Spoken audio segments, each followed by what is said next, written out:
Trey Lance at practice on Wednesday made 2 throws that we've been waiting to see him make, downfield connections. He did them on back-to-back throws. One to Ray McLeod, one to Jordan Matthews. Both were 50-yard touchdowns. Both were about 40 yards in the air. Ray was on the sideline where he had beaten Ambry Thomas.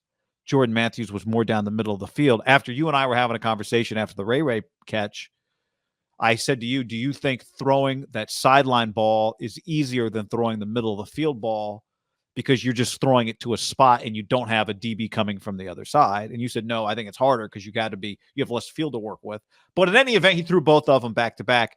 And we had not seen in these few weeks of practice Trey Lance hit on those throws. I do think the sideline pass is much more difficult because it requires, if you're going to do it right, you have to hit the guy in stride over his shoulder. And I would say typically that guy, the DB, for the most part, I mean, there can be blown coverages. For the NFL, wouldn't you say even 80%, 85% of the completions, the DB is relatively close. And while there's no John Lynch or Steve Atwater coming over to kill you anymore, they still do come over to play the ball. Like there typically can be 2 players right there. So you have to put it on the shoulder toward the sideline. I think it's much more difficult because over the middle of the field, especially if you're hitting either, the Niners have a big slot receiver in Juwan Jennings or their tight end who also is very athletic. And it could even be Twelly, who is a bigger player. They can make an adjusted kind of get big. And sometimes they're on a linebacker. So I put a lot more value, not that the second throw wasn't awesome because it's always good, whether your quarterback is Tom Brady or it's fucking Baker Mayfield, to see that pass completed in practice, because ultimately that pass is a game changer in the sport of football. Whether you're talking high school, whether you're talking the NFL, it's much easier to hit it in high school when you have good players. It's harder to hit in the NFL regardless who's on your team. But that is going to be an element that the 49ers just didn't have last year. And obviously Ray is an interesting player, but Brandon Ayuk can go deep.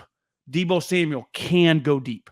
Like, they have 2 guys that can go deep. And their other guy who can also get deep, as Kyle talked about with Juwan, who can get open, is huge. So you don't have to be as accurate. Just put it up there in the field and let him high point, which, remember when we were watching him in Tennessee, because the knock on him was he was really slow, but he did high point. He is very, very skilled. Push the ball down the field. And we haven't seen Kittle. We haven't seen George, which we know he can do that, right? He's made some, I would say, some of his catches throughout his career have been remarkable, right? Jumping, leaping in the air, playing the ball in the air. And even Ayuk, for being a shorter wide receiver, does have an incredible radius to catch the ball, right? Just in terms of he can, and obviously Deebo is very, very skilled, but this just wasn't Jimmy's cup of tea. It just wasn't, for whatever. It's not because Jimmy can't throw the ball far enough. I don't know if he didn't trust his accuracy, whatever it was. It is just, and maybe they made a conscious effort today with the play calls, but it's, you don't, part of there's a reason a bazooka does something different than a pistol. Like, part of having Trey or Josh Allen or Mahomes, guys with bigger arms, you want to utilize them. Now you need the right player with them. There's always, let's face it, Alex took a lot of shit when he resurrected his career with Harbaugh. And then even with Andy, it was like, you're leaving plays on the field because he can't do it. Or he just refuses to even try because there's an uncertainty in his own belief in the ability to make the throw. Because if you do underthrow it, it is an easy pick, right?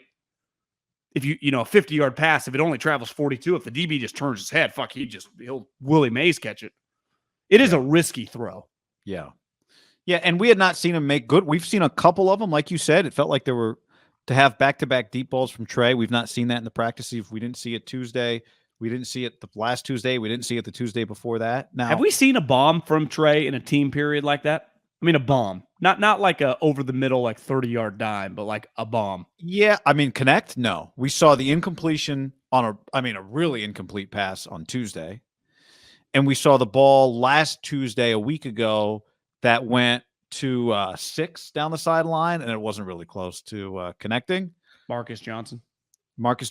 And then we also saw there There was the Ayuk play down the field, but he completed it, but I wouldn't call it a bomb. In terms of like, I think we've seen 3, and he was 0 for 3 in last Tuesday and then the previous Tuesday. So we've not seen him, I don't think, hit one of those, let alone hit 2 on back-to-back plays.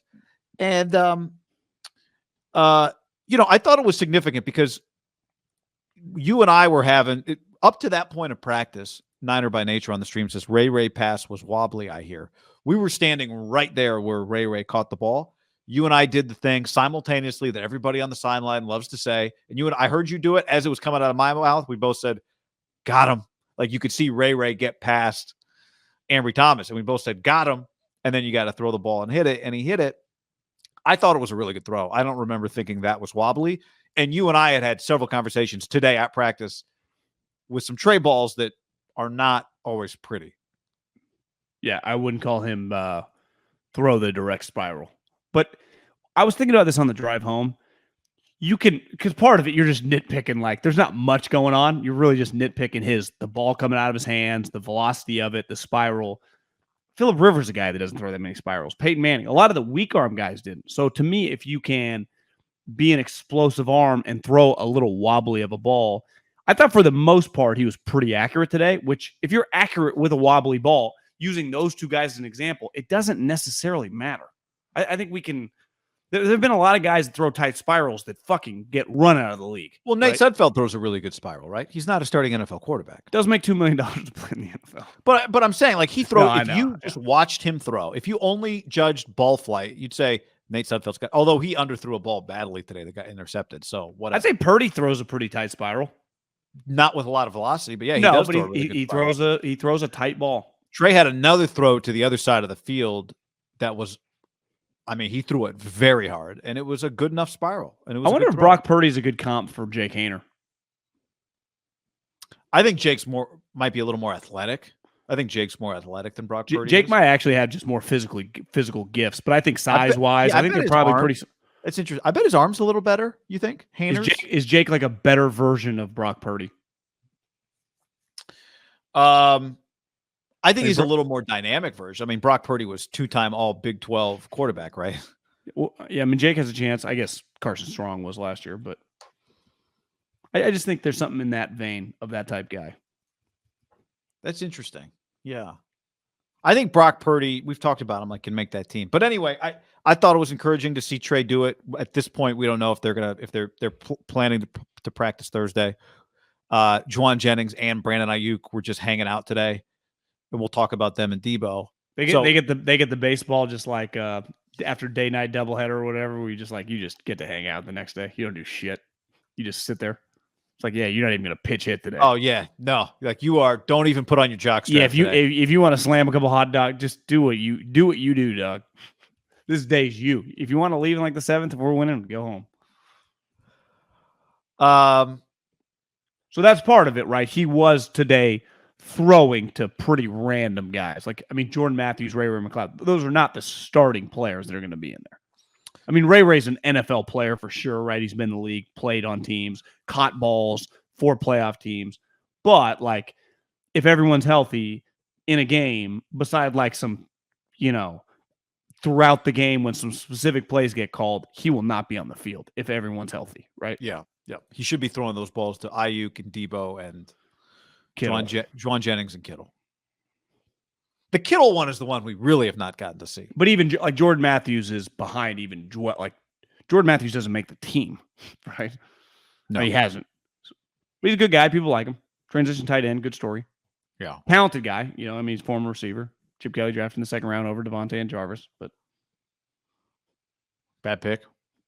No, remember the first couple of years, I think Jordan Matthews had 80 catches, was very, very productive. But I'd say over the time, it's proven that Devontae was the right pick of the cluster. Yeah. And then Jarvis would be second. Yeah. I think this was the last thing I wanted to see from Trey Lance in the environment that we get to watch him, right? 7-on-7 is there's even 11 full team. You're not getting hit. There's a little more traffic. There's only so much we could see. I've been waiting to see him throw the ball deep. And I think all in all, whenever OTAs are done, whether it's today or tomorrow or whether they do one more next week, I've come away, big picture, very encouraged by Trey Lance. I think we've seen the things we need to see. He's looked very comfortable, very at ease. You see what Trent Williams said yesterday? Like, he's just very calm. He's just one thing he noticed. Now, he's obviously was around him last year, hasn't been around him all offseason until this week.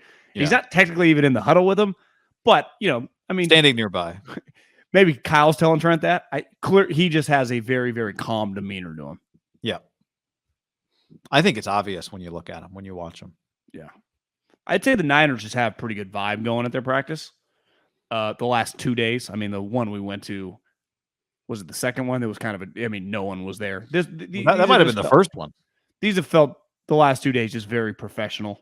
In and out, not much. I mean, it's easy from a time standpoint for these guys, right? They're on the field, no longer than an hour and 30 minutes. Yeah. But they are, it just feels like a very high level thing, which I think can be easily derailed if you have a quarterback that doesn't know what's going on, right? Remember when the Broncos came a couple years ago? Like Simeon was the quarterback. We're like, what is going on with these guys? And it was just a lot. Simeon and not Osweiler. Was it Locke? Might have been Osweiler. Someone kind of random. It was like, this is just not going to work. And it didn't. And it's kind of started there post-Peyton, and it just kind of derailed. You can feel a vibe when the quarterbacks are just a little overwhelmed because balls hit the ground. And obviously it changes. Like there is a level, we talk about like being out there. Part of it is you don't spend too much time talking about like Trent Williams and Nick Bosa. It's kind of more about the random guys and I've just learned over the years, you can't like random guys make a play. It really doesn't mean that much because those guys have to prove it to do it in training camp where it gets a lot harder in the pads, 7 straight days. It just gets more difficult.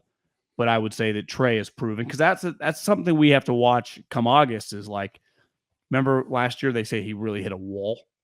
I think he's much more prepared this year, hopefully, right? Off season, he's been in a team now for a while. He knows everybody. But that is something to keep an eye on. And you'd even just say as the season goes, even if it starts well, because their team's loaded. Like this is to me, healthy. Like going into the season, they're an 11-win team, even with an unknown, talented young quarterback. Like I'm going to pick him to go 11-6. And if you tell me he's good, like that could turn into like 13-4 pretty easy. A couple injuries could go 10 again, but like they're really good. They're easily like, we've been around this long enough. This is one of the better teams in the NFL. I mean, shit, we saw it last year when they were on with a quarterback that had multiple injuries. They could beat anybody on the road in playoff games. But like that adds there's just a lot of juice. And one thing, Jimmy, 7th, 8th year guy, like you understand the complete grind as a player. It's a lot different as the backup, right? You go into meetings and stuff, but you're actually not. You're just sitting there during the games. One of the questions, and you were talking, who were we talking to before? I don't know if it was Dubow or Larry Krueger about, like, one of the questions with them is just going to be, we know if you just play the way Jimmy played, which is you're throwing the ball 21 times and handing it off as much as possible. We know what that looks like. So when then does Kyle decide to dial things up for Trey Lance that are different? How many risks does he take with Trey Lance? Does he try to play this year as, let me just get the basics with Trey, and I think as a complete package, this team can win 11, 12 football games? Or does he think, man, I can cut it loose a lot more now, and the sky is the limit? I think Kyle's personality is, I will dial a few up here and there, but otherwise, let's play this thing safe. We can be a little conservative, and we can play defense and run the football to, at minimum, a wild card appearance, which is, when you look at their division, I think reasonable. So now, how do you get in a lot of 3rd and 7s? Like, do you run the football is going to be the biggest question for this team. Can they run the football effectively on 1st or 2nd down and then leave Trey in really good, positive situations on 3rd down? Because if they can, then you don't have to take a lot of chances. What would you guess Matt Ryan is MVP year with the Super Bowl team that under Kyle averaged pass attempts per game for over 16 games?